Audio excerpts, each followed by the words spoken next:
mama huyo atakuwa mke wa nani miongoni mwa hao ndugu saba?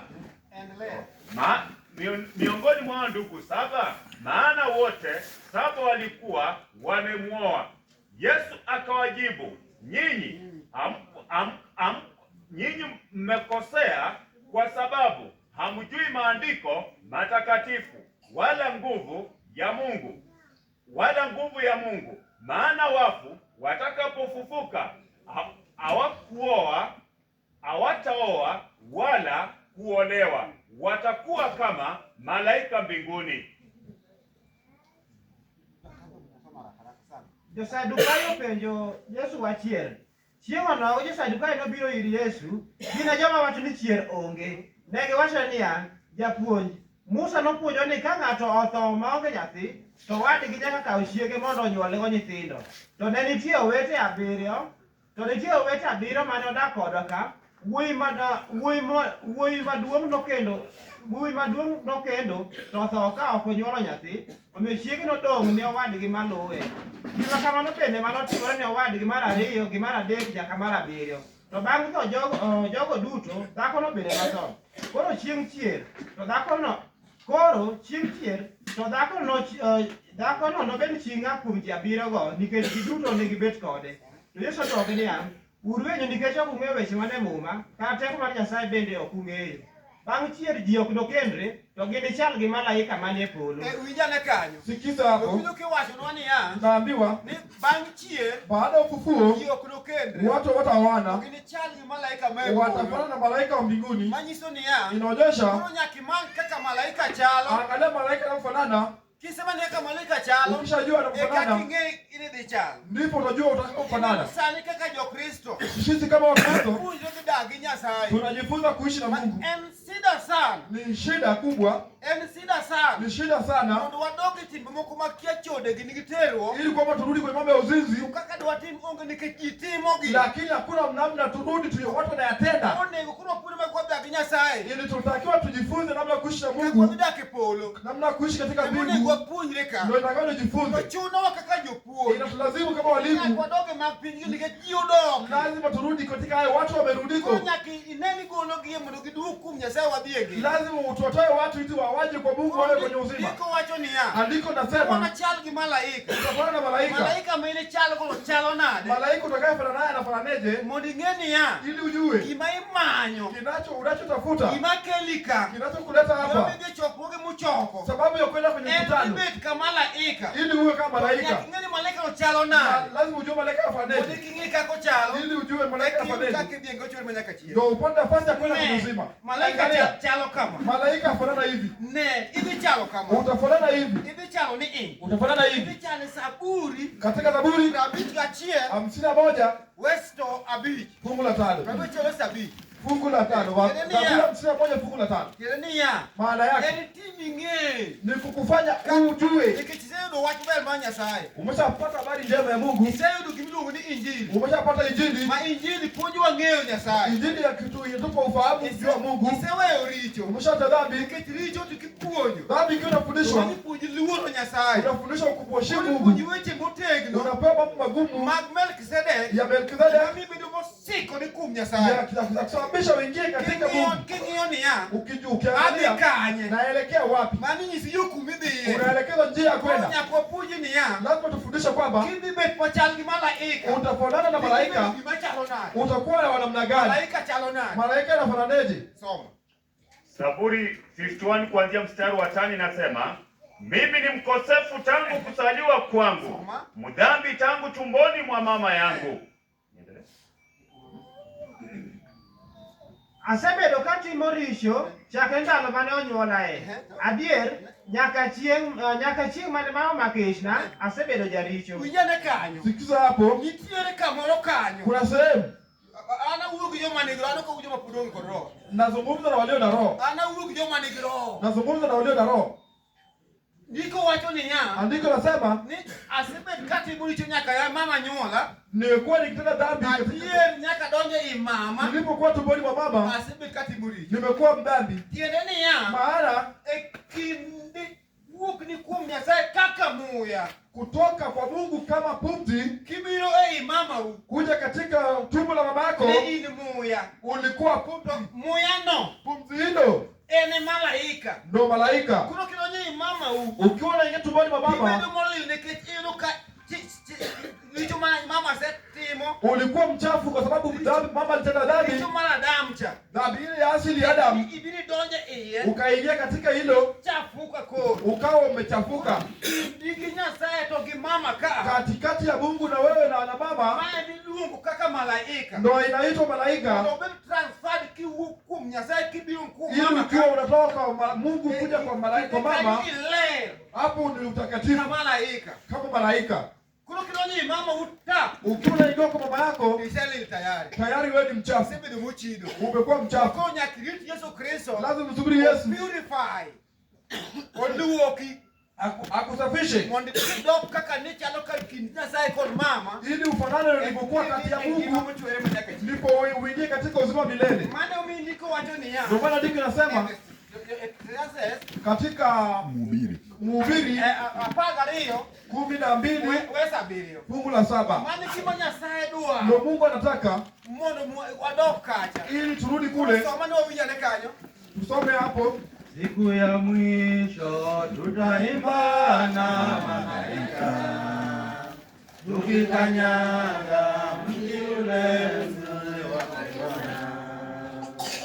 Siku ya mwisho tutaimba na malaika, tukikanyaga mji ule mzuri wa Bwana. Tutarukaruka kwa furaha zote tukimlaki Bwana wetu. Tutarukaruka kwa furaha zote tukimlaki Bwana wetu. 12:7 inasema, nawe vumbi utarudia udongoni ulimotolewa, na roho yako itamrudia Mungu aliyeiumba. Ringre wabiro dok e lowo, kendo muya mar ngima biro dok ir Nyasaye manomiyowago.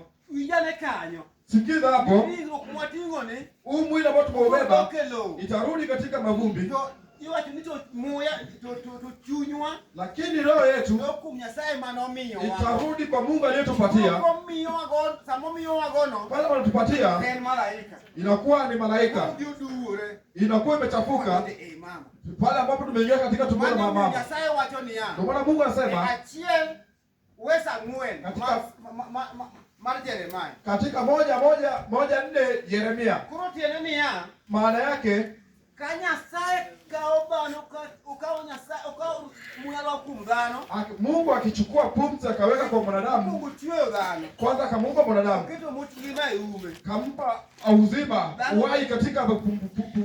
uhai katika pua yake, dhano bedo mangima binadamu akawa hai. aye tutaku chweo dhako Baadaye kamuumba mwanamke, uchweo dhako kamuumba mwanamke, aye gichok nget mar dhano amemuumba mwanamke katika mbavu. tiene ni ya Maana yake muya mane Nyasaye funobolo muya direct Mungu katoa pumzi direct kukelo kum dhako kuipeleka kwa mwanamke. chogo mano jako cha Mbavu hii aliyoitoa nigi muya mano sichiu na damu cha ilikuwa na uhai ambao alimpa damu. kuro tiene ni ya Maana yake sama owan udhako mari kuome pale ambapo mwanamke anatolewa kwake, ol bende dichuo kuome mwanamume akatoka kwake, gigidong muya chiel inakuwa ni uhai mmoja, en muya mano miya damu cha ni uhai ule ambao pumzi ambayo alimpa emo damu upogo mi ng'ama dhako ndio kampa mwanamke. to muya ni ok ng'ama dhako Tuko uhai huu to sio muya ni mwanamke ok dichuo wala sio to mwanaume, muya no malaika bali ni malaika. ile male to manga mali no Aliye na roho na anaweza kusikia, asiyekuwa na roho hawezi kusikia. tiende ni ya Maana yake ni muya mano mi dhako pumzi aliyopewa mwanamke madhako nigo ambayo mwanamke anayo, Nyasaye nokokudho kuome Mwenyezi Mungu akuipuliza kwake, kuom dichuo muya cha bali aliipuliza kwa mwanaume. kuro muya to golo kuom dichuo Pumzi hiyo imetoka kwa mwanamke, kuro ochalre zinafanana, manyiso ni ya inaonyesha sama dhako ni uwuok makoro ringruok osewuok pale mwili umetoka, sama dichuo uwuok makoro ringruok mar dichuo uwuok Pumzi ya mwanaume imetoka. Modong ko chung ma chiel. Inabaki moja. Machal ne kechika machu ko chalu ko machal en malaika. Ambayo inafanana kama malaika. Mano e kaka dichal makoro wacho ni ya. Ndivyo utakavyofanana semwa. Wanachal gi malaika mepolo. Utafanana na malaika wa mbingu. Mane malaika. Hiyo ndio malaika. Mane kuma wadhiye. Ndiko tunakoelekea. Kumano. Kwa hiyo Rite. tunza. Ukisema malaika kama. Utakapokuwa malaika. Kwa kibida binya sai mtuwele. Ndipo utaishi na Mungu milele na milele. Mane manyiso ni ya. Inaonyesha. Ka wawe kumwiti bado wacho ni ya. Tukizungumza mambo ya kina, Wan kaka jodano manya sai uchiweyo. sisi kama binadamu ambao Mungu Ongenga ametupa, moseto. hakuna ambao ameshakufa. Itaelewa sehemu nyingine. Manoseto. Hakuna ambao waliwahi kufa. Only ngata chiel kenima en Yesu Kristo. Ambao ni Yesu Ema no tho. Yeye ndiye alikufa. Ngata chiel kenima ni Yesu Kristo. Mtu mmoja ambaye ni En Yesu no Kristo, en moseto. yeye ndiye ameshakufa. Yomodong tema mineno kotho bago joma okotho. Waliobaki wote hawajafa. They are sleeping. Wamelala. Ginindo. Wamelala. Yesu wacho ni ginindo. Wamelala. Yeni ni to Yesu to moto kaka mar ariyo. Yesu amekufa hadi kifo cha aina mbili. Mara ya pili kurudi kwake Onge gima lokore kuome. hakuna kinachobadilika Obiro kwake. kaka nodhicha. Atarudi kama vita Yesu alivyoenda. no tho mochako tho mochako dhi. Inaonyesha alikufa akafa mpaka kaenda. Wan watho. Sisi tutakufa Wayiweyo. bali tutapumzika. Paradise. Paradise. Katika paradise Wayiweyo. tunafungua Wadro kendo tho mar ariyo. tunasubiri kifo cha awamu ya pili. E wich kuo. Katika aibu Kati nyalo tho. Gimoro mochiwere manyaka chika Yesu duogo. au kupata usakufa pale ambapo Yesu Only Yesu kende mosetho. Yesu peke yake ndiye alishakufa. Jomudo poko tho. Wengine hawajafa. Giyiweyo. Wao wanapumua. Koro kuom mano. Kwa hiyo Koro hao mano. hebu jaribu kwa kutafuta hilo. Hao mano. Tafuta hilo. Hao bedo malaika. Kuwa malaika Mondo die nyochwere manyaka chieng. ili upate uzima milele. Koro kadonye topic. Nikiwa naingia kwenye Topic mara wacho ni yangu inasema onge ng'ata hakuna mtu madonjo nyim Nyasaye anafika mbele za Mungu kokokalo kuom Yesu Kristo ma wuod Nyasaye. kabla hajapita kwa Yesu Kristo. Onge ng'ata Hakuna mtu madhi e polo anaenda mbinguni kokokalo kuom Yesu Kristo ma wuod Nyasaye. ambaye hajapita kwa Yesu. En e yo, Yesu ndiye njia, en e ngima. ndio uzima. Onge ng'ata Hakuna mtu. emomineno kata jo-Islam Ndio maana unaona ok Islamu nyal donjo. hawezi kuingia Onge ng'ato makalo kodum nyim Nyasaye kwa sababu hakuna mtu ambaye anaenda kwa Mungu kokalo kuom Yesu Kristo bila kupita kwa Yesu ma wuod Kristo, Nyasaye. mwana wa Mungu. Mane madwa dhi? Hilo ndio naelekea. Alwadhi kaka dhano chalo. Naelekea bila labda Ae bang'e. alafu baadaye Koro iluoke anaoshwa mondo koro ili wachni wakalo kuom kodhi kuom Nyasaye tupite kwake kwa to Mungu. wawacho ni kare en adier mano kare. Inasema kwamba ni kweli. Som nane Tusomee owinj kaka dhano chalo tuangalie bila labda fanana gi kama wakethre gi Nyasaye, na pale ambapo tumeharibika, kama ketho gi Nyasaye makoro chuno niya ambapo inalazimu ni koro nyaka wakal kuom Yesu Kristo lazima tupite kwa Yesu eka wadhi e ngima mochwere manyaka chieng'. ndipo tupate uzima wa milele. Anyisi niya Nakwambia dhano binadamu kata ichiemo maber, hata ule vizuri, kata idak maber, hata uishi vizuri, kata iwinjo maber maromo hata nade, ujisikie vizuri, kata weche ok chandi kuom hata gimiwang', kama baya kusumbui, one day utakufa. siku moja utakufa. Utakufa, upende usipende. Utakufa. Ibiro tho. Utakufa. Dhano ibiro tho. Utakufa. Ibiro ai ringruogni. Utatoka katika huu mwili. Manyiso niya Inaonyesha ochuni idagi yie ibiro ai ringruogni. inakulazimu utatoka katika mwili. Koro en ir mondo inon. Basi nichukua nafasi Ni to. kwamba An gi winjruok gi Nyasaye. nina mapatano na Mungu. Akoro somna. Hebu nisomee Mondo wang'ane niya ili tujue dhano kethore gi Nyasaye kanye. binadamu wanakofishana na Mungu Ae to dok riwruok gi Nyasaye kanye. anaungana na Mungu wapi? Gi yo mane. Kwa sehemu hivi Mamiyo koro bi wach niya ambayo inasema aonge ng'ama do nyim Nyasaye hakuna baya na kwa Mungu kokokalo nyim wuod Nyasaye ma en Yesu Kristo. bila kupita kwa Yesu Kristo. Somo do winje kaka chal. Hebu nisome tujue pale ufanana Na wacho chakruok katika Mwanzo 2:7. 2:7. 2:7. 2:7. Chak 2:7.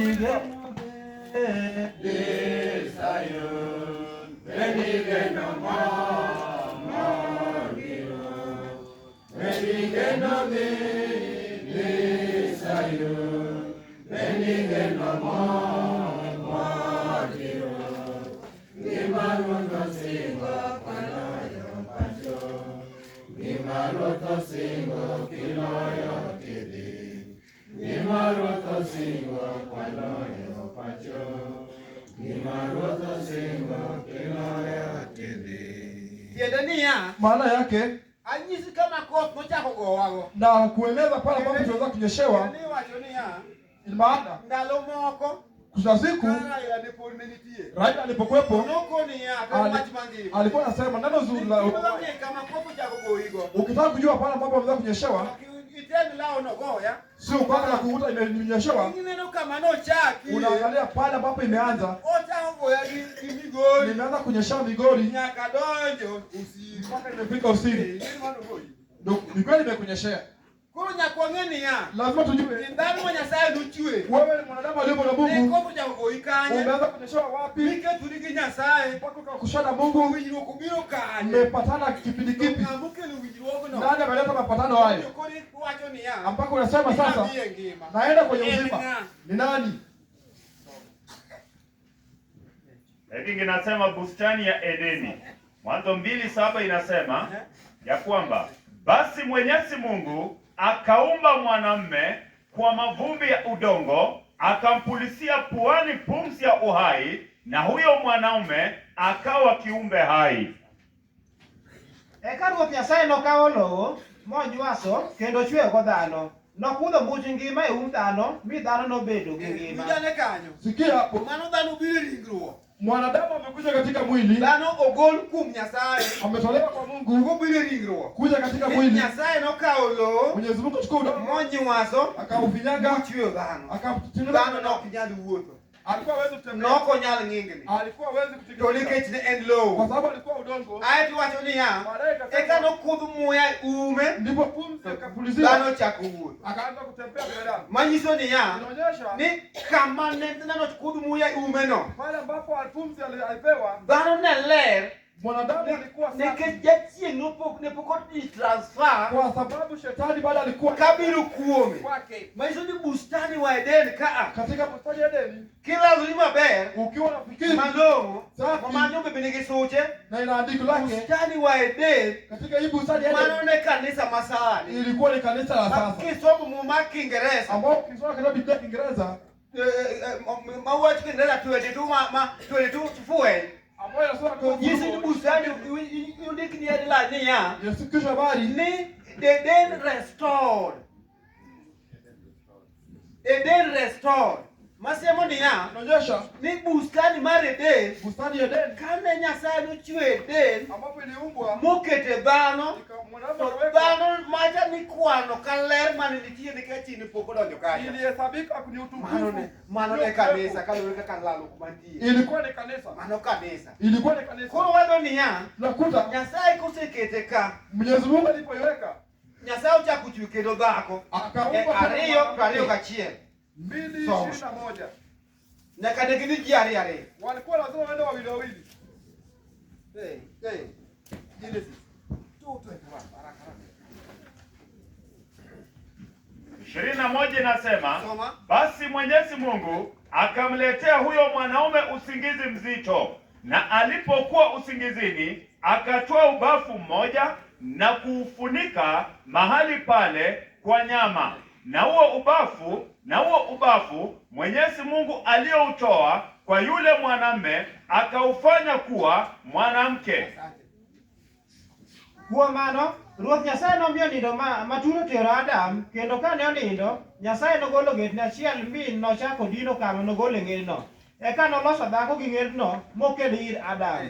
Koro winjane kanyo Nyasaye nokawo lo ochwe dhano aeto ochako kawo kendo chok ng'et dhano no eko chwe ng'ama dhako aeko dhano obede piny ka gibede puodho mar Eden.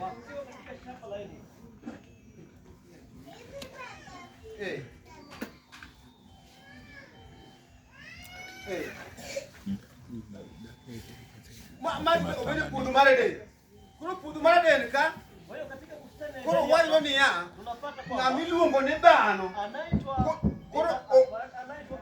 koro obedo ka kongima alikuwa hai kendo onge wach moro amora. na hana En e bwo loch mar Nyasaye. yuko katika mamlaka ya En e bwo Mungu, ng'wono mar Nyasaye. katika neema ya En e Mungu, parameters mar Nyasaye. yuko katika uwanda wa Mungu. Nyasaye orite ka. Mungu anamlinda pale, Oyudo gimodware sama anapata anachohitaji. ing'e ni puoth wasiko matin. Unajua kidogo tudumu, Puoth wasiko. ilikuwa tudumu, Kendo Nyasaye nilubire piny yo machielo. na Mungu alikuja kwa njia nyingine. Ji nilubire piny yo machielo. Watu wamekuja kwa namna Kati ne nyingine. Adam Ingalikuwa Adamu kaka Nyasaye angenenda vyema kama Mungu alivyomwagiza. koro ne Sasa angalia kama koro Yesu Kristo bire. amani ambapo Kristo anakuja Koro sasa. wawinjane. Tusikie Kitu koro ang'o momiyo ni kwa nini Yesu Kristo koro bire piny. Kristo amekuja Mondo katika koro dunia, owachi niya. ili isemwe Onge ng'ama kwamba kadho hakuna atakayepita madhi kuom Nyasaye akamfikia Mungu kokokalo kuom Yesu Kristo wuod asipopitia Nyasaye. kwa Kristo mwana wa Mungu.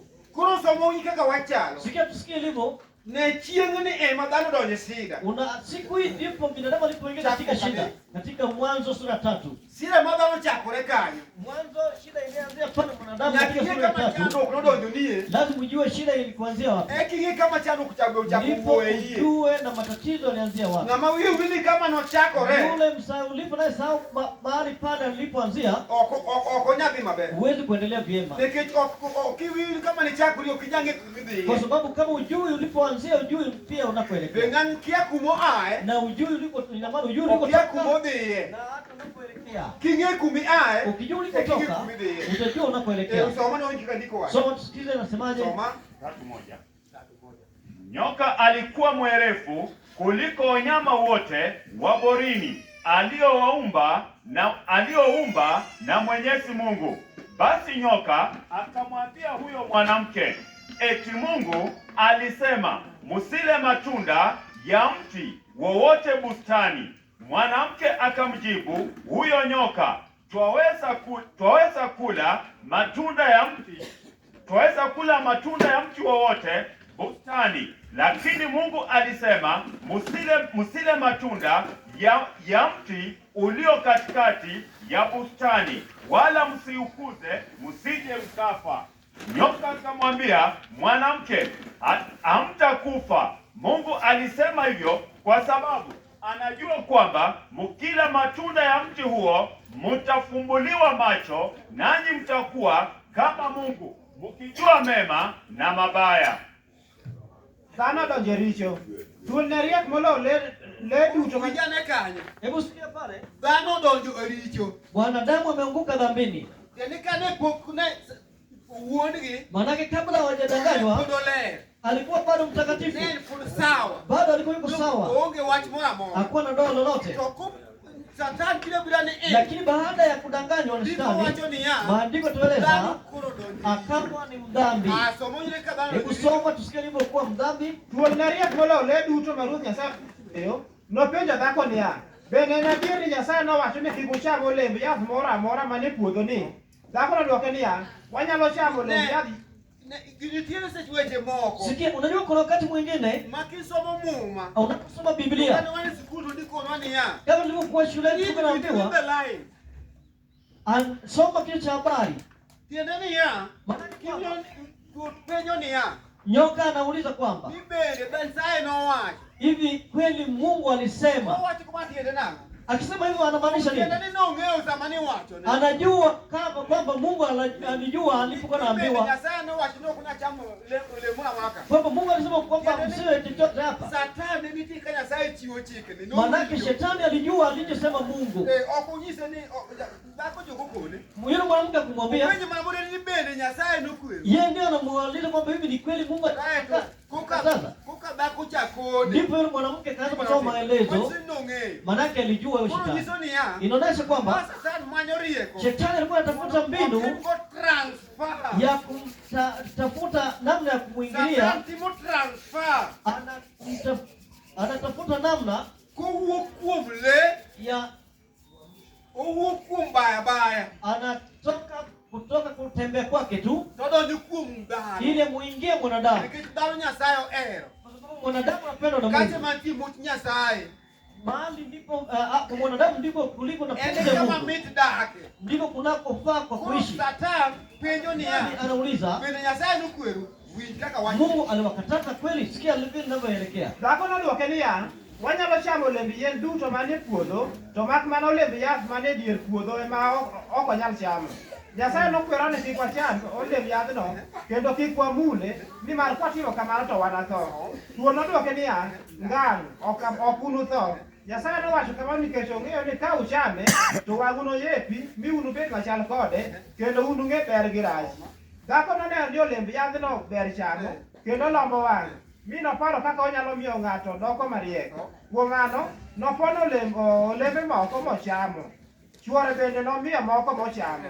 Kane gisechamo olembego, wegegi noyepo mi gifwenyo ni gin duge. Maana kama dhano ndio kule hicho. Hiyo ndio dhambi ambayo mwanadamu alitenda. Ingeni ya, Unajua?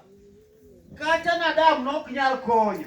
Hali Adamu singeweza kusaidia Adamu nochue, Adamu ameumbwa muket muacha iye, akapewa pumzi ya to uhai, noko miye protection mar geng'o muya ni e kik lil. lakini ya kupewa ulinzi wa kutochafua ile pumzi. Jachiende nitie, Shetani alikuwepo, jachiende gi akili lakini shetani ni mwerevu, mar duwo muya cha. akachafua ile pumzi. Koro sama odonjo e dhako ka, Alipomwingilia mwanamke, to dhako ni dhi ka en ariyo. yule mwanamke akagawanyika, Odhi gi much Adam, anakuwa na pumzi ya Adamu, to odhi gi jachiend be. anakuwa na idea ya shetani. Koro odhi kogangore ma Adam nok nya nyale. Anakuwa na uzito usio ambao Adamu aliyafanya. Mano miwacho niya, Ndio maana tunaelezwa ng'ama dhako en ng'at ok magwagi.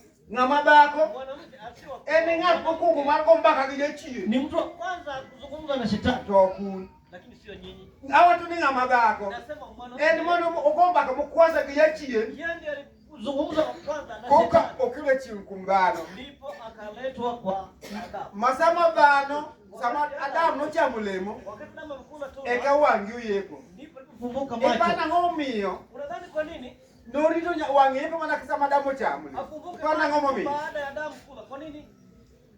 Ai, tiende na Adam manokwer. Maanake Adamu ndiye alikatazwa, Dhako nokokwer noonge. mwanamke akakatazwa kupewa zuia kuwepo. Adam manokwer ni kiki. Adamu ndiye alizuia kuwepo. Koro sama dhako ochamo olemo, Sasa wakati mwanamke amekula tu, ok nonyal neno ni en du. asingejitambua kama yuko uchi. Ng'ama nokwer manomi chik Kwa pok sababu nochamo. mhusika aliyezuiliwa bado alikuwa hajagusa. Koro sasa ma ng'ama nomi chik nochamo ni Wote yule aliyezuiliwa angegusa, okipeo ni gin duge. wakati huo ndio Koro chakre kanyo tokea siku hiyo dhano ne wuotho ka en ng'ama otho. mwanadamu akawa anatembea akiwa tayari amekufa. Manyaya koro winj kaka Nyasaye noamua Mpaka Mungu sasa asikia alivyoamua, mondo mi koro iwinj kama Yesu nobiro e piny. ili kusudi Kristo aliposikia, Nikech Yesu Kristo owacho niya, Yesu Kristo owacho niya, kwa sababu katika Kristo tunaambiwa ni en nyarombo mar Nyasaye kwamba ni mwanakondoo wa Mungu manone kane piny pok ochwe. aliyechinjwa kabla ya kuumbwa ulimwengu. Koro winj kama Yesu nobiro go e nyim Nyasaye Kusikia Kristo alipokuja mbele mondo mi okel ngima, ili alete uzima, mondo dong' niya,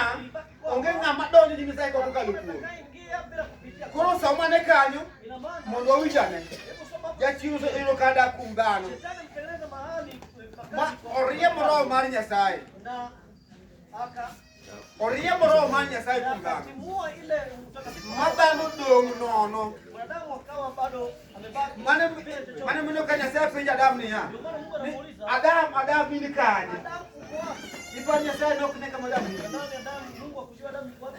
Ipa Nyasaye nok ne kama Adam nitie. Unajua Mungu akujua Adamu. Openjo ni in kanye tiende niya, Anakuuliza yuko wapi kwa maana Nyasaye neno niya, Mungu anaona kwamba ka isetimo tim marach, ukishafanya to jambo baya okwano ni ok in machiegni kode ni ok oneni. anahesabu kama vile huko pamoja naye. Otimore ni ok oneni. Anasema hakuoni. Isewuok e bwo ng'wono mare. Ondoka chini ya neema yake. Iwuok e ng'wono mar Nyasaye. Toka chini ya neema yake. Iwuok oko mare. Nje. Koro wacho ni Adam in kanye? Anasema Adamu uko wapi? Adam koro nawinjo duni kudhur naluoni. Adamu anasema nimesikia ukitembea bustanini nikaogopa nikakimbia. Koro Nyasaye wacho kama, Mungu anasema hivi. ma koro timore niya, Inachotendeka hivi, Nyasaye wacho Mungu anasema e 3:17 katika kitabu cha mano chakruok. Mwanzo 3:17 Mungu anasemaje?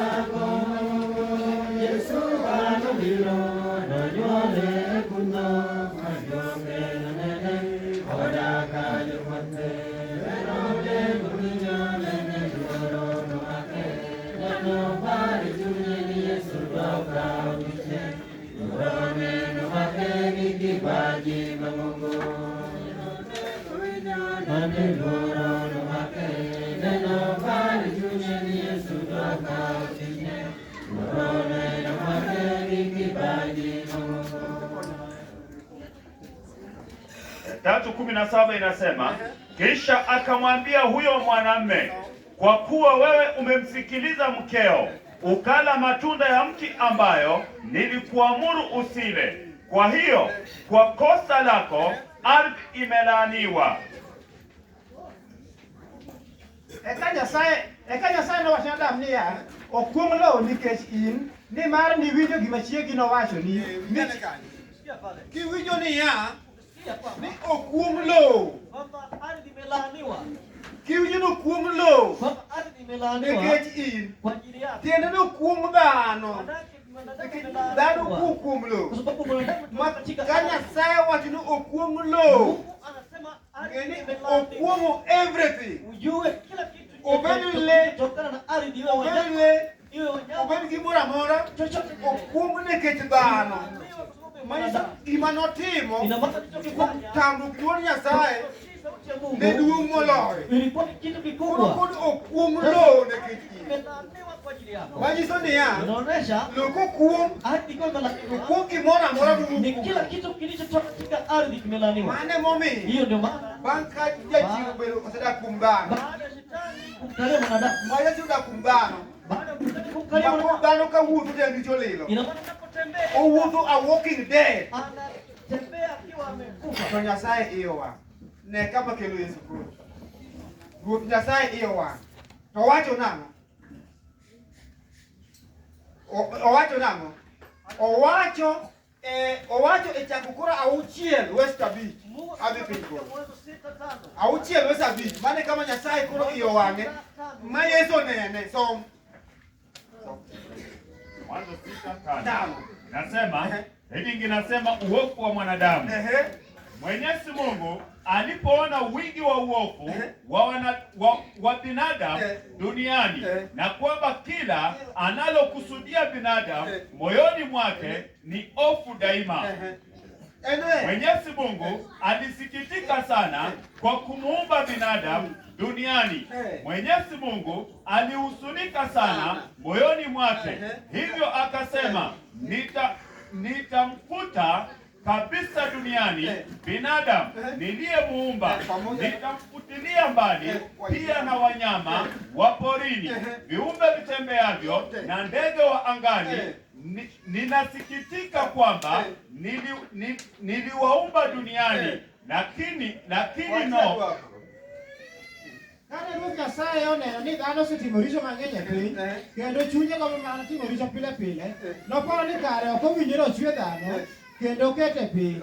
Omiyo chunye nodoko malit ahinya mowacho niya, abiro nego ji duto ma asechweyo kamoro amora ma gintie, kaachiel gi le kod winy bende, nikech daber ka ok dine achweyo. To nowe mane Ruoth Nyasaye moro. Sikia kwamba kaka dhano bende e piny, mwanadamu akiwa duniani pache en mana richo, akiwa na tafakari dhambi muda wote, pache en matero, akiwa na tafakari uzinifu, pache en mane, ni kila uoaji, pache en matimo maricho, ni matendo mabaya. Nyasaye nokecho, Mungu akagairi, kwa chunye nodhi, akasema, chuny Nyasaye modhi. ukisikia Mungu amegairi, ukang'e ni ji winjo wach Nyasaye. sijui watu wanasikia neno la Chuny Mungu. Nyasaye nodhi, Ukisikia Mungu amegairi, neno gikanye, usikia imefikia hatua gani? ok nonega chiwo dhano akete. Akasema nisingalimuumba mwanadamu. Neno koro noketang'o? Sasa wanyama wangeharibu nini? Tiende ruoth oketho. Manake mfalme ameharibu aliye Ka mwanadamu. ruoth oseketho, Ikiwa mwanadamu ameshaharibu, moro amora mantie kanyo kila maketho, chochote kilicho mbele nyuma chini yake kiharibika, obed le, iwe wanyama obed ang'o, na kila kitu mano omiye mondo riti, alichopewa oketho te nikech Basi, ruoth malo oseketho. vinatia, kwa sababu mfalme wao umekwisha. Tiende niya, Manake ni kwamba kidwa nego gimoro, ukitaka kuua kitu, duol kidwa nego, ukitaka kumuua nyoka, ichako gi kanyo. unaanzia wapi? Wich ne, Kichwa chake. thuol duong' kabisa, Nyoka ni Oniele kod kule. anaelekea to kule, kidwa nege, lakini ukitaka kumuua wiye no. unatafuta kichwa chake.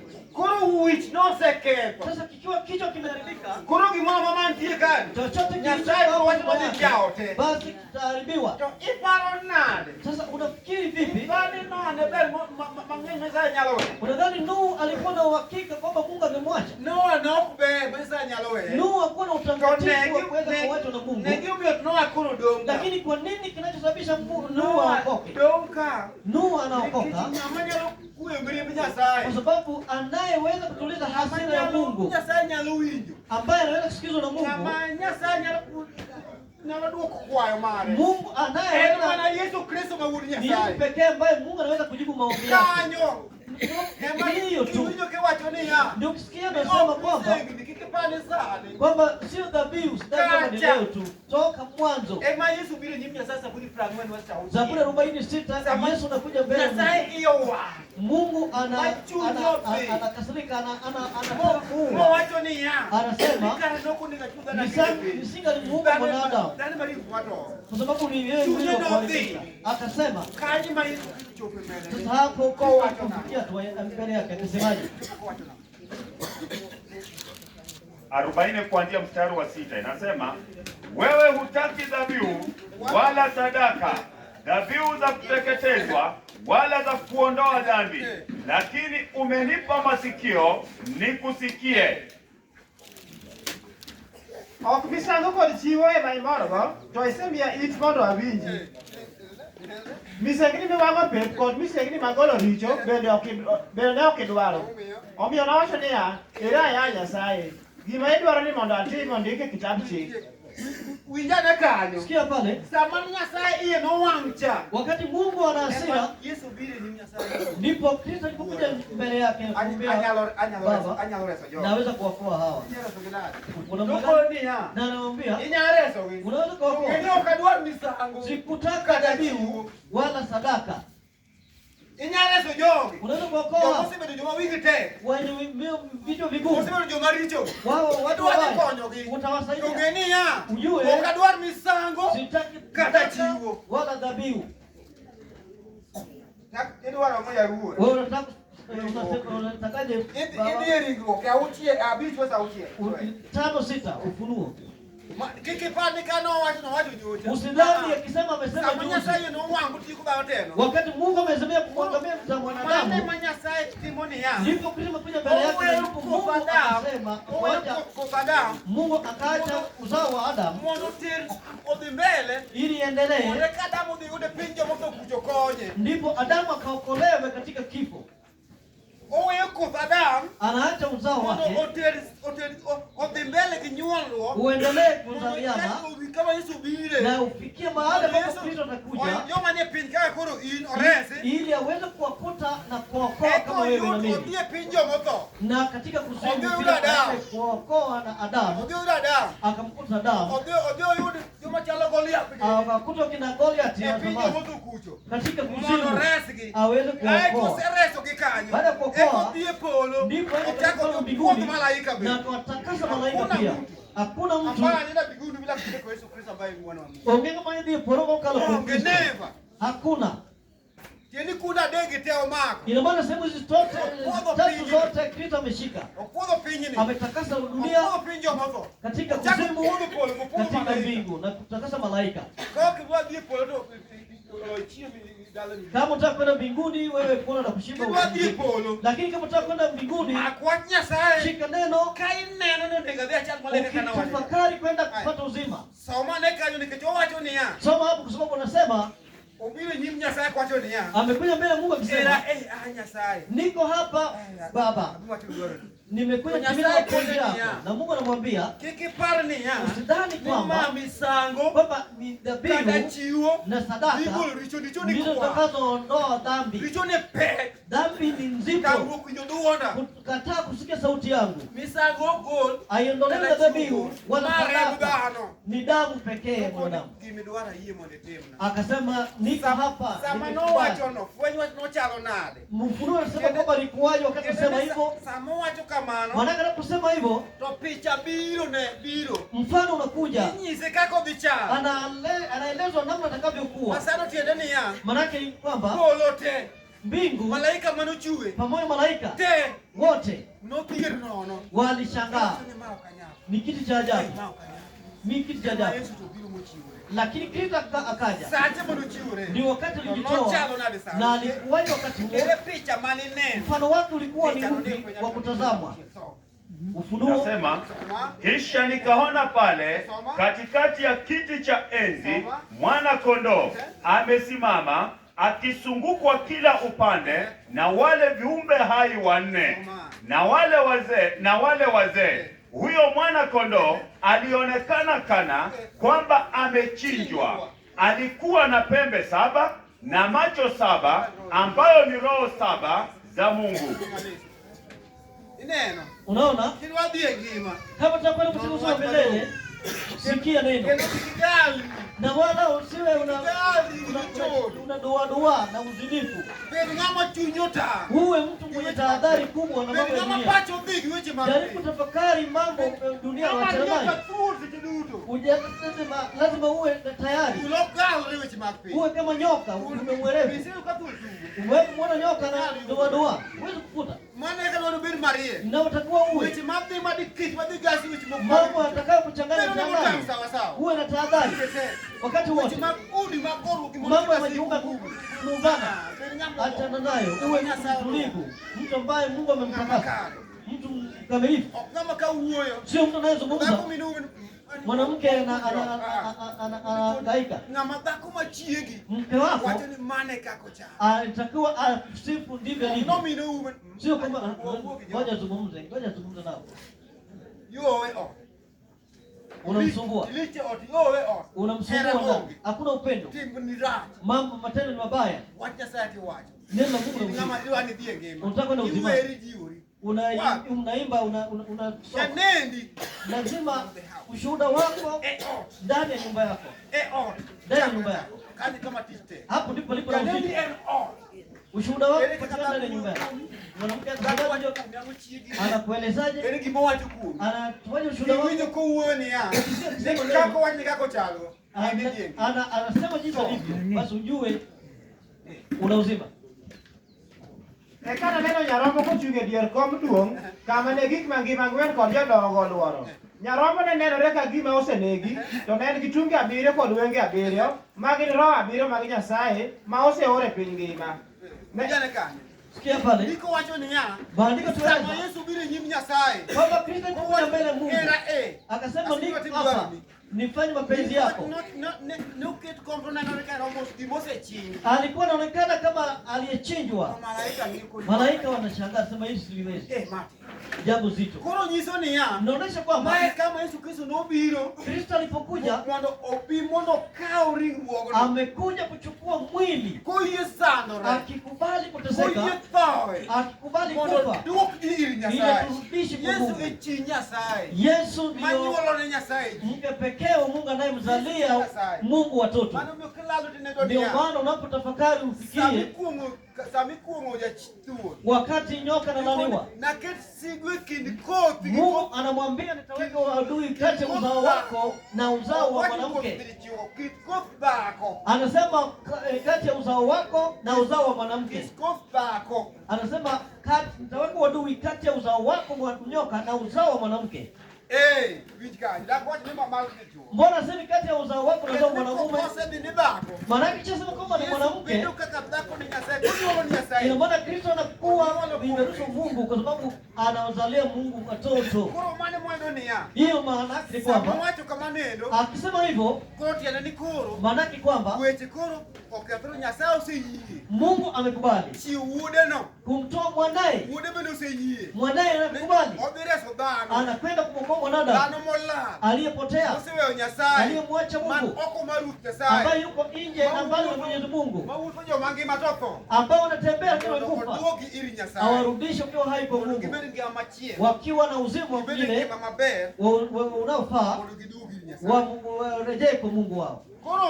Hiyo ina maana Mungu anasemaje?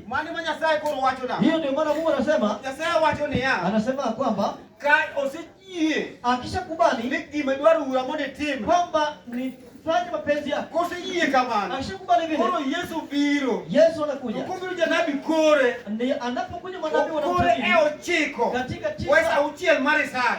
9:6 kitabu cha Isaya. Marisai. Winjo wach malong'o. Sikia vizuri. Iwinjo. Unasikia? Wasebedo higa achiel kapok waromo. Ni mwaka mmoja sasa tujaonana. Doni kanisa makuru wasiromo kama bana. Baadhi kanisa tumewahi kutana lakini kama tukutana ni ndani kwa mmoja. Higa achiel kapok waromo. Unafikiri kitu gani kingalia mwaka mmoja tutakutana? Mana gidaka mokupra de krisa abi. Inachukua dakika 30 muda unakwenda. Nyakolos malongo. Lazima tuzungumze kwa Watu mfano. moku tuwe king'ari. Ni neno bala itabiwi mchezo. Jidi yuaga ng'e. Lazima watu watalia mwishoni. Daro ndio alimatu wachi nini ya. Mtu atasema, Dakunu chuadwa wachi jamani, ya. kwa nini msinge tuchapa mafimbo? Dakunu chuadwa wachi ya Kwa nini mwovi. msinge tuchapa fimbo? Nyaku huku di malongo. Lazima tueleze vizuri. Moringe kama dike tule ginyasai. Ujue wakati gani utakosana Mungu wako. Mondi beli kum nyasai. Ukae kwa Mungu. Ka ine ngwech kinyo gimilao. Ukiwa unajua unachokimbilia. Wane ngwech jo Kristo. Sisi tuko katika mbio. Wala ogi. Tunakimbilia kitu kama Kristo. Oken tugu. Sio mchezo. Wachi joto thone. Wewe mitume imekufa kwa ajili ya neno hili. Joto thone musala. Joto othone ko gogi ki. Mitume imepigwa mawe. Koro nyaka wambende wala. Lazima na sisi Kama tukimbilie. siche wa. Ikiwa majaribu Chandu yetu kwa. ya mateso yetu Yor menyo wa. na maisha yetu magumu, Waneno ni tuwadio kinade mono migi. lazima tuyapane na tumsikize Kristo. Asibi sura. Nimekupa andiko, soma.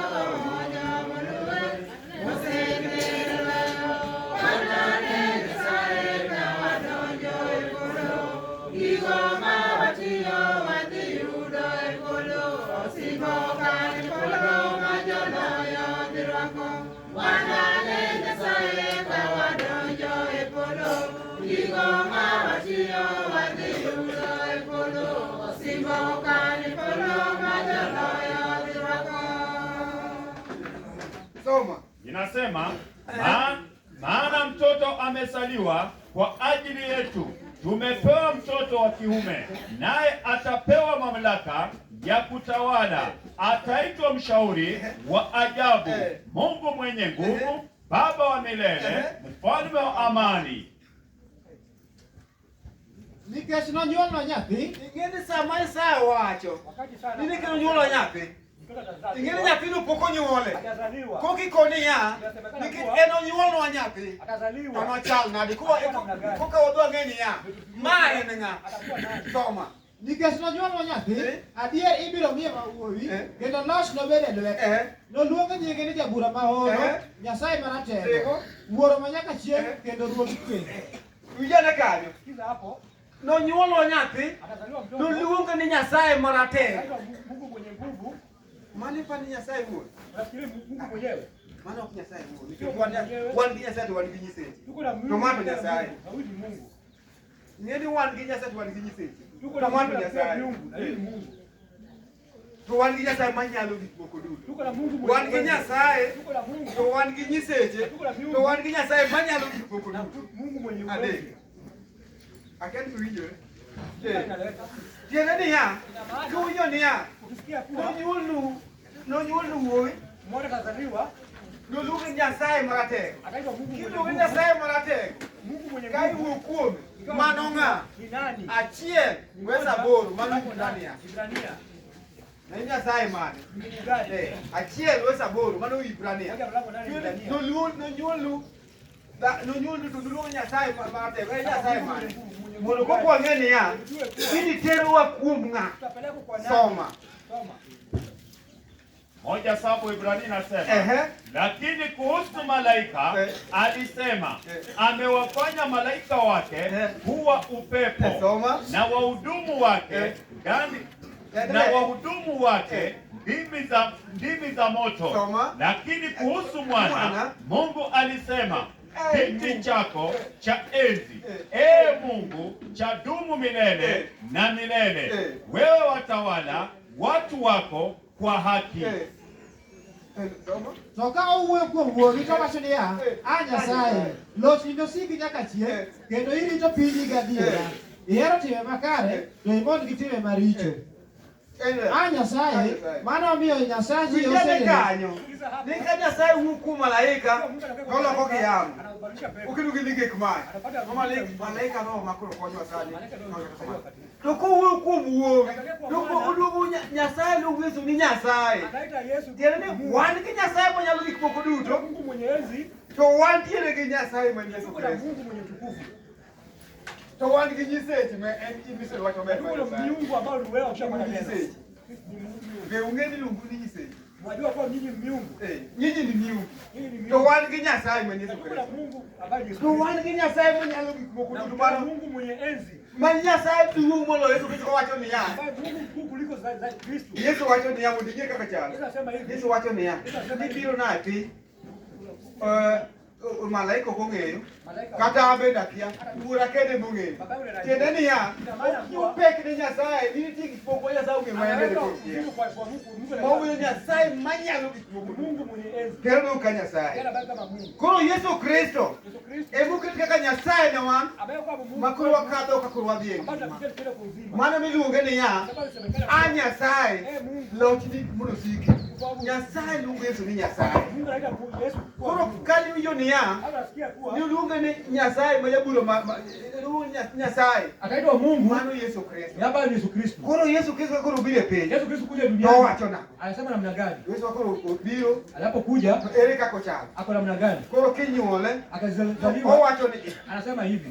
Koro owacho e ariyo. Anasema kwa Wesa Biblia 14. 14 Mar Jo-Ibrania. Wahibrania. Ne kama koro loyo go richo. Mahali sasa anashika dhambi. Ne kama koro dhi loyigo. Mahali pa atakushinda nayo. Ne kama bura dhi loyigo kaka Mahali dhano. kumbe kushinda kama binadamu. Mane kama tek bura dhi loyigo. Hapo ndio zito zaidi. Soma wiki. Sasa usikie. Waebrania 2:14. Kichwa cha habari ni kwamba mkurugenzi wa wokovu. Mgeni ya ukoo. Basi kwa vile watoto hao kama waitavyo ni watu wenye mwili na damu, Yesu mwenyewe akawa kama hao na kushiriki binadamu wao. Alifanya hivyo ili kwa njia ya kifo chake amwangamize Ibilisi ambaye ana mamlaka juu ya kifo, na hivyo awaokoe wale waliokuwa watumwa maisha yao yote kwa sababu ya hofu yao ya kifo. Ineyo Jawari neyo majekono okumbana Pitena roda aliyemo Ineyo Jawari neyo majekono okumbana Pitena roda aliyemo. Ema miyo kaka nyithindo go nigi ringruok mar dhano, e kaka Yesu bende nokawo ringruok mar dhano. Notimo kamano mondo kuom thone oketh loch jal man gi teko mar tho, tiende ni Satan. Kendo mondo ogony joma luoro mar tho osemiyo obedo wasumbni ndalo duto mag ngimagi. Vijana kanyo. Sikiza hapo. Koro nyiso niya. Ina maana Ni kaka nyithindo go ringruok mar dhano kamano. kama watoto wako na mwili wa Yesu binadamu biro hivyo. kawo ringruok mar dhano. Katika binadamu. Mondo kuom teko mar thone. Ili kifo chake Otiyo teko mar jal man gi teko mar tho ma en Satan. angamize kazi ya ibilisi ambayo ni Koro kifo. nyiso niya. Ina maana Yesu kabiro e piny. Yesu kuja duniani To kawo ringruok mar dhano. alikuwa binadamu, mwili wa To binadamu. kawo ringruok mar dhano ni Mwili wa binadamu hii omiyo buro loyi. anafanya hukumu ya kushinda. Mano mokwongo. Hiyo ya kwanza. Tiende niya. Ina maana Ka idhi wacho niya. inasemekana kuwa Ni an abok an mana dhano. mimi ni binadamu. Anyalo tero an dhano. Naweza zidi mimi Yabudu mwanadamu. an dhano. Mimi mwanadamu. Ok an malaika. Mimi sio malaika. Anyalo mana kawo giri ng'ato kuikuo. Nikech an dhano. To ka Mimi in mwanadamu. ok adok dang' gi sana dhano. Sami kod in dhano no. Unaposema mwanadamu, Ka in terruok. kama ni kuzidi, Yesu Kristo nokawo ringruok. Yesu alikuwa Ne mwili wa en binadamu. dichuo ka in en gi Alikuwa gombo. alikuwa tamaa kama Ne wewe. en gi gombo. Alikuwa tamaa. To ka kuom tama mar korka weche mag kuo. Lakini kwa tamaa mambo ya wizi, Noonge gimoro amora wuotho kaka dhano. akatembea kama mwanadamu. Koro kiwacho niya. Lakini unasema Ni kuwa in dhano. wewe ni To mwanadamu. bura loyi. Unashindwa. Bura loyi. Mimi nakushinda. Nikech ng'at motelo mowarruok. Mwenye kutangulia Nobiro e ringruok. Akuja kwa mwili. Mokawo ringruogno. Alikuwa mwili huu. Lit manoneno. Mungu aliona. Chandruok manoneno. Mungu aliona. Chal gi mari Kama miwachono. yako ambayo unasema. Kuom Kristo no onge time mar dhano. Kristo hakuna wakati wa binadamu. Mano jadini man gi dhano kuo. Hii mwanadamu ndio. Wano kidhano kuo. Hakuna binadamu. Isra amana denge lot panya sai. Isra amana kawa. No kidhano ko. Hauna Ko binadamu. imana ikinyimnya sai. Malaika mbele ya Mungu. Ko ine piny matielo. Huko kwa nchi Ko nyingine. ine piny mwadake. Au kwa nchi ambayo Ko tuko. nikili ukintie. Au kwa mwili. Ko ukintie piny ni. Na huko kwa dunia hii. Inamu pogore. Kutofauti. Ko okidhano ke. Si mwanadamu tena. Dhano wa Yesu nogolo. Binadamu kisa. Ko kauri nguk mabano. Kwa mwili wa Mungu binadamu. kaka bano. Akaenda kama mwanadamu. Wasali kaka bano. Koneno dini kaka bano. Akawa kama mwanadamu. Uwinjo ket kaka bano. Koro onge thuolo. Hakuna nafasi. Minyalo wacho ni matimo ni ket kaka bano. Mimi ni mwanadamu. Wewe si mwanadamu. Kidhi e polo, dhi e polo. Nataka kuenda mbinguni. To kidhi e mach dhi Moja mondo. kwa moja hata moja pole pole. Wapogore. Tuko tofauti. Jokristo wapogore mang'eny. Okwad ji. Sisi si wanadamu. Wan okwad ji. Sisi si watu. Ipani ng'at mawacho niya. Mwenye sema Iyo kwa- lemo rach mbuge madongo. Nyumba ya maombi ni mbaya. Ipani ng'at mawacho ni chama chama gimoro amora milomo. Alikula kitu yoyote. Lokene ko upogore gi. Kuna tofauti na watu. Okwad ji. Koro miyo Yesu Kristo okawo lik mar dhano. Yesu akachukua mwili wa damu. Teko mar thone. Ili aribu kwa Oket kitu loch chake. mar dhano. Awagamizi Oket kit abiriyo. aweke maamuri Fungo saba. kitabu cha. Aweke kitabu. Mondo yaw polo. Ili afungue mbingu. Ben mabude kulosi e baba. Nazungumzia baadaye. Ket kit abiriyo moungo kitabu. Manyiso ni ogol dhano kuom. Binadamu ikatolewa kwake. Mondo idong kama malaika. Ili uwe kama malaika. Idong gima pogore. Uwe tofauti. Idong e puodho mar Eden. Uwe kama Eden ambayo ilianzishwa huko. Idong kote. Urudi pande ile. Koro buro loyi. Hata ukumi na Kendo kushinda. niya. Ina maana Gimiparono. kile unafikiria. Chandruok miparono. Shida ambayo unafikiria. Kech miparono. Jambo ambalo unafikiria. Gombo miparono. Kama hiyo Yesu nokadhe. Yesu alipitia Kaka dhano. kama mwanadamu. Akupopa ni wacho niya. Akiwa anasema Yesu kuwa nan kaka Nyasaye. Kitu kama To ne Mungu. idhi wuoyo kama. Utaongea hivi. Tukula loyi. Utashindwa hivi. Wuoyo e ang'wen mar Johana waraka. Ine ya Yohana waraka. Wach ma Yesu puonjowa miriambo. Kauler janyera wach ma Yesu puonjowa miriambo. Kauler wach ma Yesu puonjowa miriambo. Kauler janyera wach ma Yesu puonjowa miriambo. Kauler janyera ka kinona diera tido. Kauler miyudo gikitu gadiera marwon. Kauler gadiera ka kinona diera tido. Kauler miyudo gikitu gadiera marwon. Kichwa cha habari ni kwamba roho wa ukweli na roho wa uongo. Wapenzi wangu, msimsadiki kila mtu asemaye kwamba ana roho wa Mungu, bali chunguzeni kwa makini kama huyo mtu anaongozwa na roho wa Mungu au la. Maana manabii wengi wa uongo wamezuka ulimwenguni. Hii ndio njia ya kujua kama mtu anaongozwa na roho wa Mungu. Kila anayekiri kwamba Kristo alikuja akawa binadamu, mtu huyo anaye roho wa Mungu. Lakini mtu yeyote asiyekiri Kristo hivyo hana huyo roho atokaye kwa Mungu. Mtu huyo ana roho ambaye ni wa mpinzani wa Kristo. Mpinzani wa Kristo soma. Roho mar adier gi roho mar miriambo. Osiepena, kik uyie ni ji duto mawacho ni nigi roho adier. Jotemgi uru mondo udane ka roho ma gin koa kuom Nyasaye. Soma. Nikech joul wach mang'eny mag miriambo osebiro e piny. To yo ma unyalo ng'eyogo ni en roho mar Nyasaye ema. Soma. Ng'ato ka ng'ato ma hulo ni Yesu Kristo osebiro e ringruok nigi roho mar Nyasaye. To ng'ato ka ng'ato ma ok hul ni Yesu nobiro e ringruok onge gi roho mar Nyasaye. Mano e tich ma jasik Kristo Koro tiyo. ne Kiza e piny ngima. dunia yote Yie ni Yesu nobiro gi ringruok. wanasema kuwa Yesu alikuja kwa mwili. Ging'eyo. Wanajua. To mano ng'eyo no kende ok nyal konyo. Kujua isaidie. Tiende niya. Ina maana Ka idhi wacho niya. sema kuwa Niyawo. To koth gi chieng' no nyalo chwe koro nyaka uru kama mwalelo wagero ot tunafaa moro. tujenge mahali Mane tukakujengea. wach ni Yesu koth gi chieng' no ok ocham. Unasema kuwa jua na kunyesha kwa Yesu. To kiwacho niya. Kusema Ni kuwa an dhano. mimi mwanadamu Nigi oting'o ringruok. nimebeba mwili. Koro atimo timbe maricho. Nafanya matendo mbaya. Atimo timbe monjawni. Matendo mbaya. Gitarach. Ni an dhano. Adui mwanadamu. Iko ni Yesu. Unasema kuwa Yesu hakuja kwa mwili. Hakutana na hayo. Iko ni gombo ingi. Unasema kama umekushinda, Niyo ingi. umelemewa Ni an dhano. wewe mwanadamu. Iko ni Yesu nokobiro. Unasema Yesu hakuja kwa mwili, Kendo biro kaka Nyasaye. alikuja kama Mungu. Oloy. Nisipoza akashinda. Koro mano nyiso niya. Inamaanisha Yesu nobiro ka dhano. Yesu alikuja kama Oloyo mwanadamu. jachien gi Akachukua temne. shetani na nguvu Mondo yake terwa e nyim ili Nyasaye. apeleke mbele ya Mungu. Mane omiwacho niya. E adek pesa paga Mstari auchiel 16 mar Yohana. Yohana. Anyisi niya. Nakwambia Jachien nolo 2000 years ago. shetani alishindwa mwaka 2000 zaidi. nyaka ne to 2026 emalo ya chi Alishinda wakati ule. to nekech gimomiyo kodong ni ya Sababu ni ni wakati. santino ndio luore Watu wanamuogopa. ikao dhano kitu kuonge Umechukua binadamu kwazo. okilal ni kaka nyasaye dwa Haukubariki vile Mungu la anataka. lupani pijo kaka Kwa nyasaye kwa dwa ulimwengu. ikae kachama moro mantie Kwa kama chama magi ingine. dhibedo to ai Unatoka. en chama moro Chama ingine. magichoke to ai no Naenda hapana.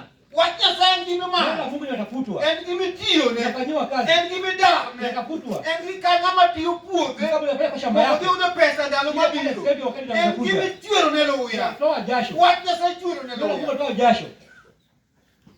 ok en wach awacha Kitu cha kuchezea.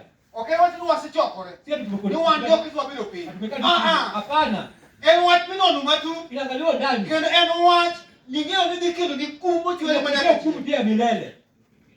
somane wach moro kanyo Angalia Biblia. somane wach e Tito 24 Kama tume 24. 24 watindo mitongo som wach winj kaka wach gani ng'eyo Nyasaye kawi Mungu anakuchukua, monyisi pur mane kind ringri gi chunyi anakuwekea tofauti na mwili wako na mondo roho yako. iti gi ringruogno Tumia mwili huo, igoye uipige, iti kode uifanyie kazi. uwinji kabisa Usikize kabisa. idhi e ngima Uende kwa to uzima. ka winjruogni go motamore Kama winji imekushinda kusikia, idhi e mach uende kwa moto. Nyasaye onge gi ng'uono kuom Mungu ana rehema ng'ato kwa unyashajua. Nyasaye onge gi ng'uono kuom ng'ama ng'eyo Mungu ana gima rehema kwa unyashasikia neno. Nyasaye onge gi ng'uono kuom ng'ama nigi roho Rehema kwa Mungu kuna ng'ama roho. osechamo roho Mungu kama kuna mondo roho. ot mar Nyasaye Utukufu wa Mungu. mowacho niya Akajua kuwa weche mitna mambo ni tamu kwangu. motime neno Akafanya ushuhuda. ing'eyo wach mar Nyasaye Akajua utukufu wa Mungu. Nyasaye kanyo en gi mirima mapek Mungu pukura ana sira kubwa kabisa. nikech oneno Yesu Kristo Anaona utukufu kwa Yesu Kristo. oneno Yesu Kristo ka chwere msalaba Anaona Yesu Kristo msalabani. kochiwe Kiwa ka amemtoa. ruoth ywak Kiwa Bwana analia. ochuo Analia. okoni wuora Sasa Bwana. negi gima gitimo Ajui ya dong kiseng'e gimitimo bali ukijua timo anjao timi chode timi chumokni kare Baba ifai. ati koni ng'uono nitie ng'uono onge Hakuna kuoma rehema kabisa. somane wacho ni Suku mangit machiko kodario daro gombo makedo e gimawa. Suku mangit machiko kodario daro gombo makedo e gimawa. Suku mangit machiko kodario daro gombo makedo e gimawa.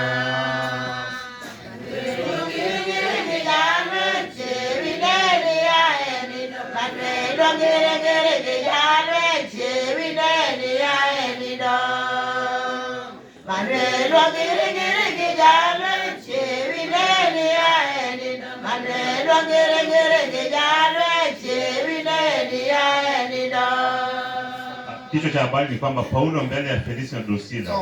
Baada ya siku chache, Felisi alifika pamoja na mkewe Drusila ambaye alikuwa Myahudi. Aliamuru Paulo aletwe, akamsikiliza akiongea juu ya kumwamini Yesu Kristo.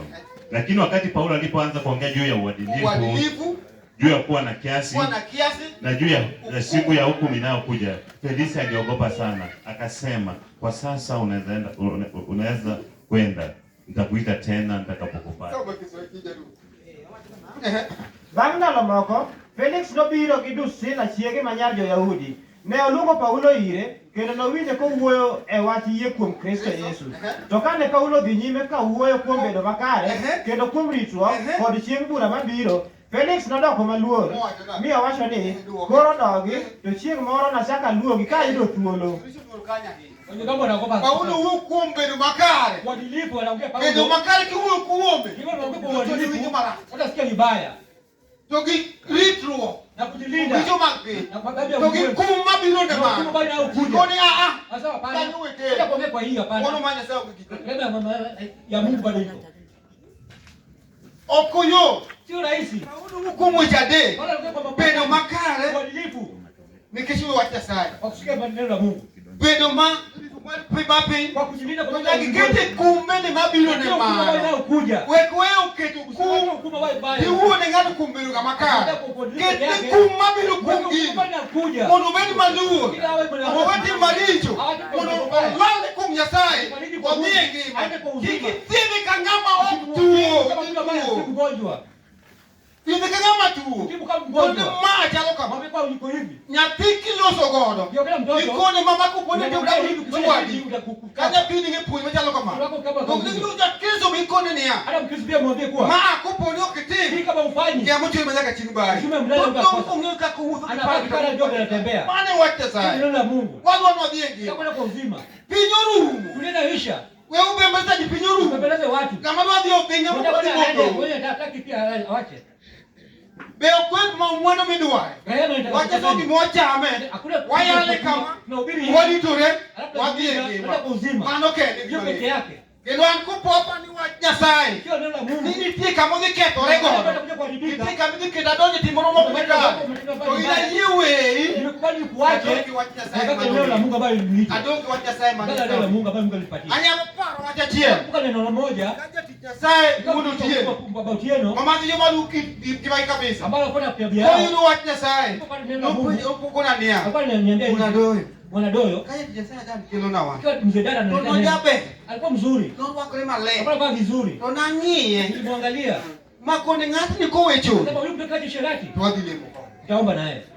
Hapa niko na watu. Tulinepa mambo hiyo. Nangi udadoa ndio ngati. Nikajaribu mwanadoyo. Niko wa wacho ni mbona ndio wewe. Kabisa kabisa. Tadile mko. Taomba naye. Adieri. Ukweli. Nong'iyo. Alimwangalia kogoro. akamwangalia. Kangi diku mjo injili. Walipoenda kwa injili. Kigocho ni bajo injili program. Sherati kabisa mpaka ushiriki wakagawana. Ulitilo kwenda nimo kwa. Babu tena akasema tunaomba naye.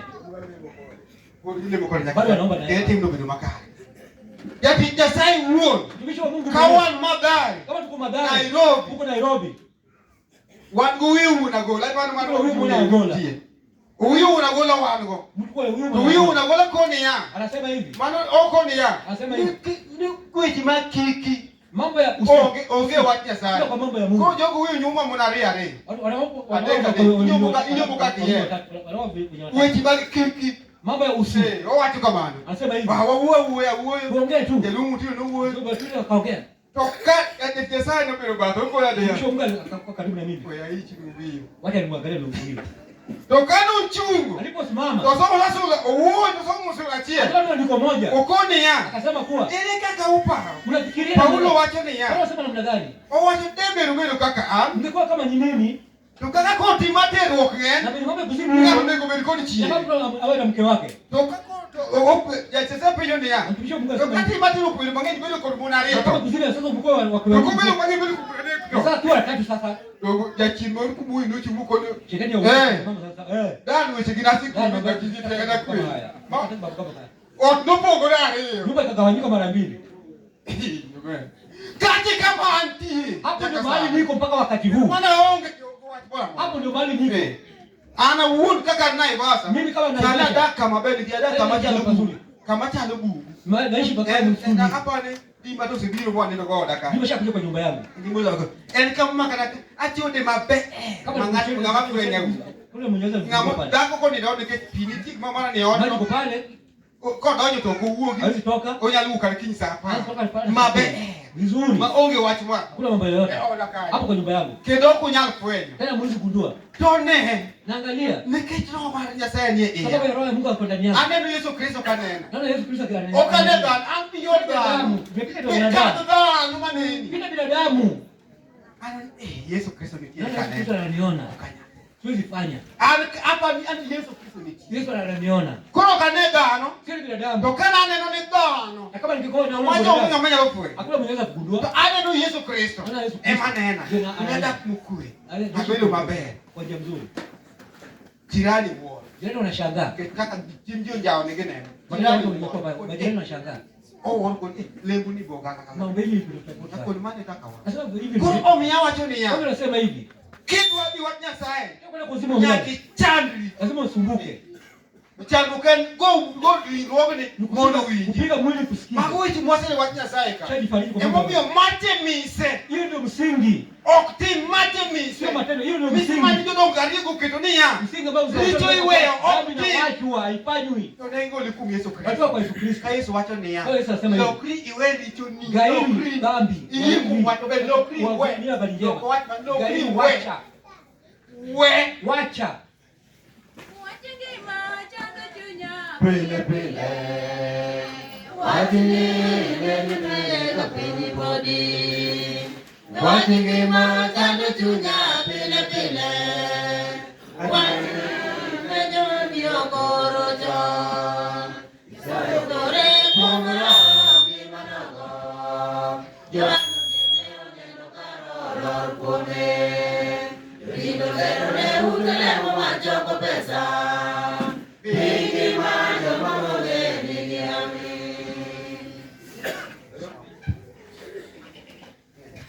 Kwa wano niya, Wao nasema hivi, ne enade kwesta park kwa uchek jo do. Mstari 16. Soma. Kichwa Yesu na Nikodemo.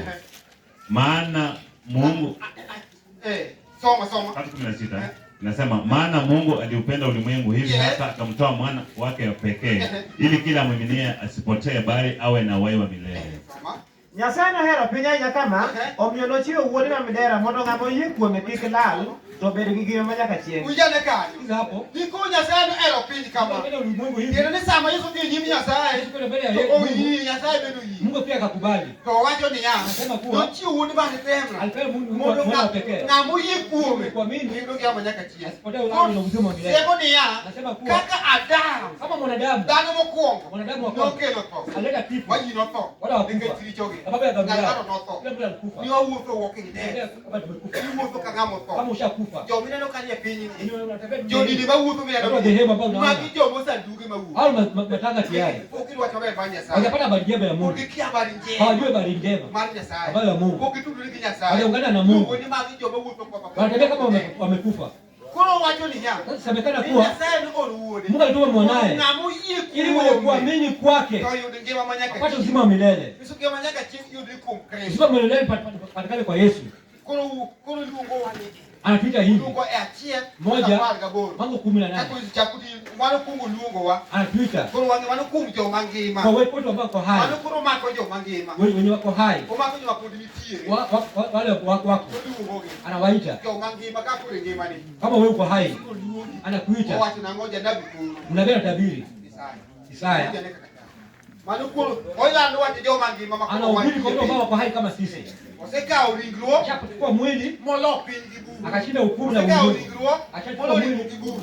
akashinda mwili na hukumu. Koro osekawo molo ringruok gi buru. Baada ya kushinda Koro mwili, wacho na. anasema namna Koro gani? tizo ni richo mano timo puodho mar Dhambi dend. ilikuwa kwa shamba la dini inaisha. Yeye kumezo kizo ni Kwa pa. Yesu hivi tu hivi. Richo cha iwe. Dhambi linawachiwa. Yeye kumezo kizo ni pa. Kwa kwa Yesu hivi. Richo cha igol. Dhambi linatolewa. Maiso ni ya. Ina maana Koro en Adam. ni Adamu. Machiwo roka kwa gisomo. Kwa somo ma. Sasa Mwenyezi Mungu asema hivi, njooni basi tuojiane, ingawa mna madoa mekundu ya dhambi, mtatakaswa na kuwa weupe kama theluji. Madoa yenu yajapokuwa mekundu kama damu, mtakuwa weupe kama sufu. Ruoth Nyasaye wacho niya, koro biuru wapor wach kaachiel. Kata obedo ni richo kwar manade, to ginidok matar ka pe. Adier kata ka gikwar ka remo, to ginibed marachar ka pamba. Ujane kanyo. sikiza pale. Koro oluongowa. Anatuita. Ma oluongowa kanye. Anatuita wapi? Oluongowa e richo mane watimo puodho mar Eden. Anatuita kwa dhambi ambayo tulifanya katika shamba la dini. Ne gikwar. Walikuwa zilikuwa nyekundu. Ne watamo luongo Nyasaye. Kwa tukakataa. Koro wacho ni koro bi. Sasa njoo. Mondo waporwa. Kendo ne weche nokethore. Mambo ilikuwa mbaya. Koro wacho ni bi mondo waporwa. Tafakari pamoja. Kata koro makwar ka Kama gikwar. dhambi nyekundu Tobiro luokogi. itaoshwa. Mane momiyo ka ng'ato yie kuom Yesu Kristo. Ukiwapa mwili kwa Kristo, Chieng' miyie ni pa. kabla naamini hivi, Richo ari rumo dichiel. dhambi inaachwa pamoja. Mano watimo puodho mar Eden dhi. Kwa shamba la Edeni naenda, Aeto kendo richo alafu tena makoro ne timo. ambao Kata ulifanya dinego dhano. Hapo ndio Kata Mungu. timo ang'o. Hapo ulifanya nini? Nyasaye weni. Mungu anakuachia. Start afresh. Unaanza upya. Chak manyien. Unaanza upya. Koro chak manyien. Unaanza Koro upya. kwachawgi kanyo e. Unaanza upya Koro en ritruok. ni kujilinda. Ringruogni e. Hii mwili Koro huu lawri koni koro nataka nao kabisa. nyaka biro mar Yesu Kristo. Sasa kuja kwa Yesu Kristo. Koro wacho ni biru apor wach. Kuja nene pamoja. Koro kosebiro apor wach.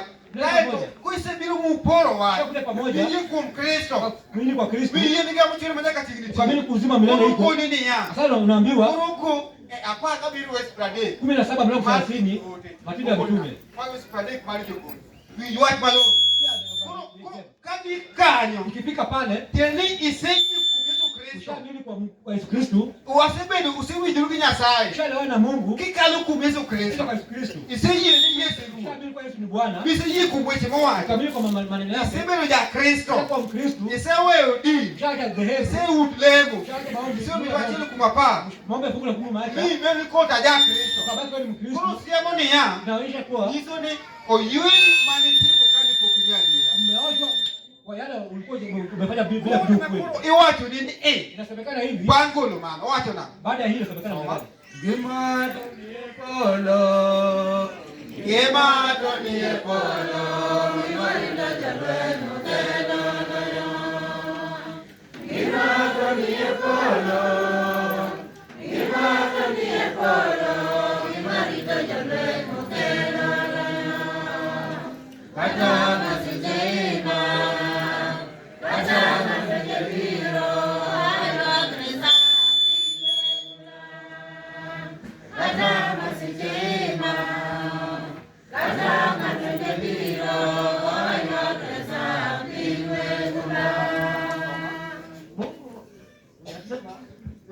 Mungu alifanya kana kwamba haoni nyakati zile watu walipokuwa Wajinga.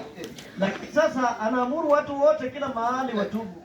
Kwa sababu Kwa maana amekwisha weka siku ambayo atahukumu ulimwengu kwa haki kwa njia ya mtu mmoja aliyemteua. ambaye Yesu Kristo. Soma.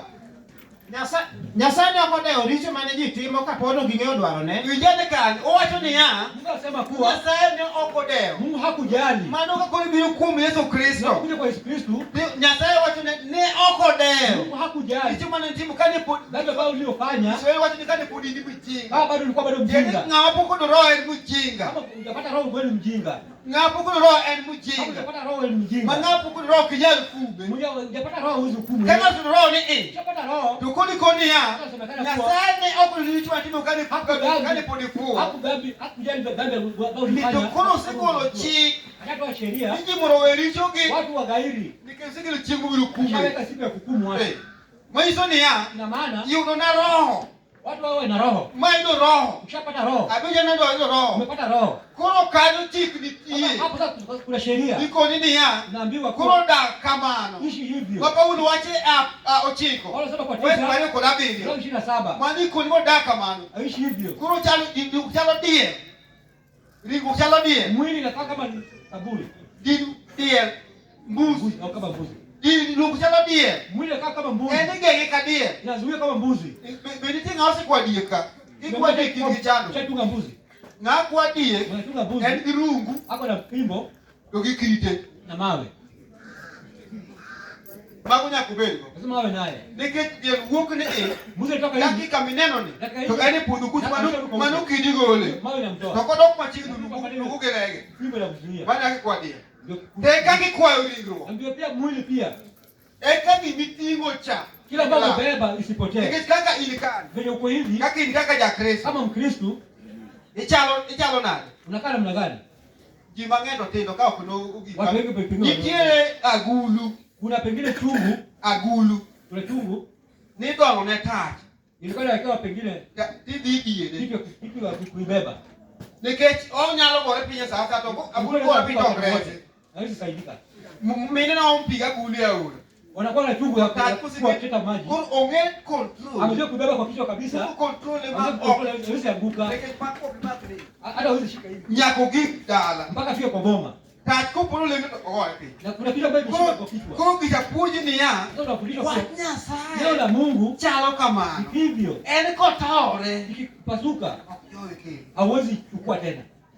Kiseting'e Ukishaibeba e wiyi kwa kichwa chako iwuotho kode unatembea nayo, to kotore ikipasuka ok jowe kendo. hauwezi beba tena. Chalo ich. Ni kama Onge sama dhako man gi ich nogore gi bundi. kuna mwanamke ambaye anaweza kuvuka na tumbo yake au kwa mimba. Onge sama dhako man gi ich nogore gi bundi. Hawezi kuona kwa tumbo Ogore gi yake. bathe. Anapiga na upande Ogore gi nyime. hapa pengine kwa nyuma Lwete ama na mkono. nikech ongeno ting'o gimoro. Amejua bebeba kitu. Mane kaka jakristo. Ndio kama Mkristo. Ng'ama ochot ni dhi e ngima. Unataka Oting'o ich mar Kristo. anabeba mimba.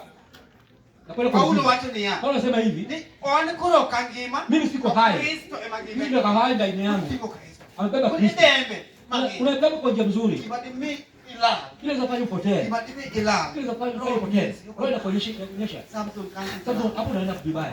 Hiyo ni Para na. Kile Mungu kile duto. anaongea kama ni rocha aloja ni. Mungu roho kama wazimu. Bendi yudara. Roy singo mane. Yoma ngero yepolo igeo koda miche. Bendi yudara. Roy singo mane. Yoma ngero yepolo igeo koda miche. Sasa.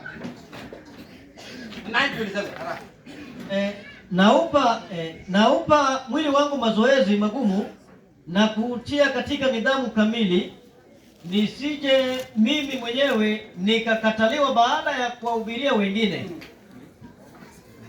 Adier, asano ringra kendo amiyo winjo wachna mondo kik bed ni an ma asipuonjo ji moko yud ka nauna rem. Vijana kanyo. Kiza pale. Paulo koro wacho ni ya. Anasema kuwa Osando ringre. anasumbua mwili. Kendo miyo winjo wacho. Tena ratiba ndani yake. Kama lwenye tie. Kama kuna vita, Osando ringre. anasumbua mwili wake. Kendo miyo winjo wacho. Tena mwili asikie sauti yake. Eno uun musipuonjo jomoko. Watu wengine Kik yudnore. asipate wamepunguka. Tiende ni ya. Maana Ka aloso. ikiwa anazungumza Edugwengwa. kwetu nyumbani, Jogo gotik ni ya. watu wengi wanasema hivi, Opuonjo ka. anafundisha sawa. Owacho ka. Anasema sawa. Ok ni. Sika, Samson ni maloso ka. sasa tunaongea pale. Unasikia? Chala. Kwa hiyo Catholic kwa Biblia kuu. Samson maloso ka. Ikoni mano Samson. Huyu Samson huyo. Ni jomoko nyalo sigwege ka. Watu wengine hawezi ongea kwa boma zao. Wengi ko nyalo si. Hawezi ongea kwa boma yao. Mane dhie ngima. Unaenda kuzima gani hiyo? Nyaka jirani. Hata jirani, Siepeni. hata marafiki, Tuturu. watu wa kweli. Ja neni ni ngamba ka. Kuwa mwamuzi kwako wewe mwenyewe. Nikidhani mangeyo kokidhi. Bila labda anajua ndio Mungu anapatia. Koro nyiso ni ya. Ina maana Ichandru giringri. unasumbuka na mwili wako. Ok nikita puonjo. Unafundisha. Iwacho ni ja Kristo. Kwa sababu ni Mkristo. Nekana kwa nyanja ija. Unasema Kristo Icha kwa mwenyewe. kiki chalo kama. Tabia yako Koro inaangaliwa. kiti ming'iyo no. Tabia yako bado inaangaliwa hiyo. Kiti ming'iyo no. Hiyo tabia yako inaangaliwa hiyo. Tiene ni puonjo kiti puonjo. Unafundisha, tabia yako inafundisha. Kiti kara. Tabia yako kama ni mbaya, Puonjo ni nangoa. Ni wach no. Manyiso ni ya. Ja Kristo. Mkristo. Matimbe ni richo. Ja Kristo. Majamiganga. Ja Kristo. Majaku. ambaye ni mwizi, Ja Kristo. Majachoni. ambaye msherati, Orat mulunga ni Mungu. mbaya zaidi kwa kutoamini. Orat mulunga Mungu. Mbaya zaidi kwa kutoamini. Nikitona ye muji ya kumnya sasa Anataka kama wewe hilo. kwa Mungu baada ya kuwaleta. Kuru watano mangenya hii. Tujiangalie kabisa. Why don't ya? Naangalia Kwa kwa usanu ni nika mbiu ndio wachi. wala sumbua mwili yake tima sauti. Mondo en unu sipoje moko. Ili yeye mwenyewe mwenye mwingine asiwe amepunguza. Kuru mane mimi wacho ni ya. Inasemekana kuwa Ko kati yuko kakanyelo kati yuko kumjomosi aliro. wenye watoto kwa mwili Mondo Yesu Kristo. Yesu Kristo Obedi buchu. haya mwenye Ni kusimama majikalu wale kuo. wale wampitia Kabi kum nyasaye. kwa Mungu Maonge ngamakalo kaka na wacha. Mungu kumesai. bila fita kwa Yesu. Kuru kuomoka. Kwetu hapa Yese mopuoga wa. Yesu ametutakasa Kati wa inyi nyasaye. peleka mbele ya Mungu. Kumjoma ngima. Kwa wengi wenye Oyaka haya. wacha. Mo wedu wa neno neno. katuachia dhambi yetu. Kuru wadini ya. Sasa tunaenda hivi. Kuru kali kuru witi kuru wacho nini ya. Anasema Kuru kwa- wacho ni apa pale ukauchia. 10 Kumdake penye ni. kwa kuishi dunia hii. Ose ya injili Naisha uhubiriwa maji wa ngeo nyasaye. kumjua Mungu. Ose ya time mag richo Mambo ya dhambi makuri luoro nyasaye. lakini pia Mungu. Ose ya wechi mutegno Mambo kuu makuru itegno kuom Kristo. kwa pia kwa Kuru Kristo. owacho nini Sasa ya. naambiwa hivi, Makuri wacho ni. sasa naambiwa